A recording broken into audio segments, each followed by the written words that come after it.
বাইরে খুবই বৃষ্টি পড়ছিল, আর এরকম বৃষ্টির দিনে একটু বেশ ভাজাভুজি হলে মন্দ হয় না, তাই না? তো চলো, বৃষ্টির দিনে তো আর কোথাও যাওয়া যায় না, যেহেতু রবিবার ছিল ও প্রিয়মের পাপাও বাড়ি ছিল, তাই বললো যে কিছু পকোড়া বড়া ইত্যাদি ভাজা যাক। কি করছি বল তো?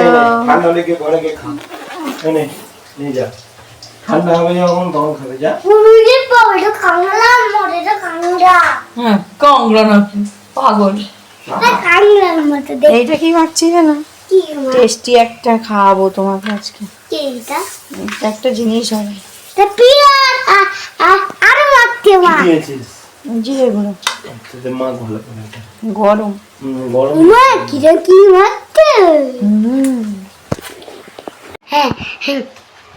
এই আলু চুরি করছিস? আলু চুরি করে খাচ্ছিস?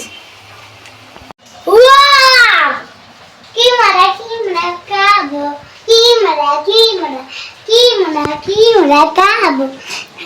খাবে? জুতোটা পা দিতে পারছো না? ওখানে গরম তেলে।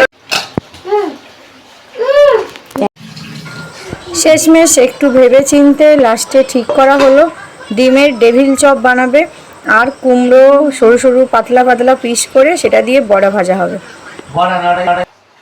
তো বন্ধুরা, সন্ধ্যের টাইমে এরকম ভাজাভুজি বেশ ভালোই লাগে খেতে। আমি যে ভিডিওগুলো বানাচ্ছি সেই ভিডিওগুলো তোমাদের কীরকম লাগছে অবশ্যই কিন্তু আমাকে লাইক কমেন্টের মধ্যে দিয়ে জানিও। এবার ডেভিলগুলো একে একে ভেজে নেওয়ার পালা। হয়ে যাবে, হয়ে যাবে। এখন ঘা দিও না, একটু টেনে দিন, নলে মালগুলো ছেড়ে যাবে।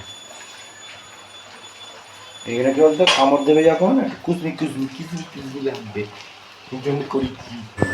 তো দেখো, ডিমের ডেভিলগুলো চপগুলো ভাজা হয়ে গেছে, কীরকম সুন্দর দেখতে হয়েছে। ঘরে ভাজা জিনিস সবসময় সুন্দর হয় আর স্বাস্থ্যের জন্য খুবই উপকারী। তো দেখো কেমন সুন্দর দেখতে হয়েছে, এবং প্রিয়মও খুব পছন্দ করেছে। কি বানিয়ে দিয়েছে পাপা আজকে? কি খাবি তুই আজকে? পকোড়া না, এগুলো এগ ডেভিল বলে। Egg devil. কি এগুলো বল, কি খাচ্ছিস? হ্যাঁ, এটা কি? এগ ডেভিল, এগুলোকে বলে এগ ডেভিল। দেখ কি সুন্দর। আরে হাত দিইনি, তোকে তো দেখাচ্ছি আমি। তুই এরকম হিংসুটে কেন রে প্রিয়ম? এই কে কিছু কথা বলতে পারবি না আজকে? এত সুন্দর খাবার পেয়েছিস বলে। হ্যাঁ, আজকে কথা বলবি না? আজকে কথা বল। বল কি খাচ্ছিস বল। এটা কি খাচ্ছিস দেখি, কিরম বলতে পারিস? কি খাচ্ছিস? হ্যাঁ, পকোড়া। তাহলে এটা কি? এইটা বেগুন। সবগুলো। এটা কি? এটা কারণ নেই, ওই একটাই ঠিক বলেছিস। এইটা বেগুন।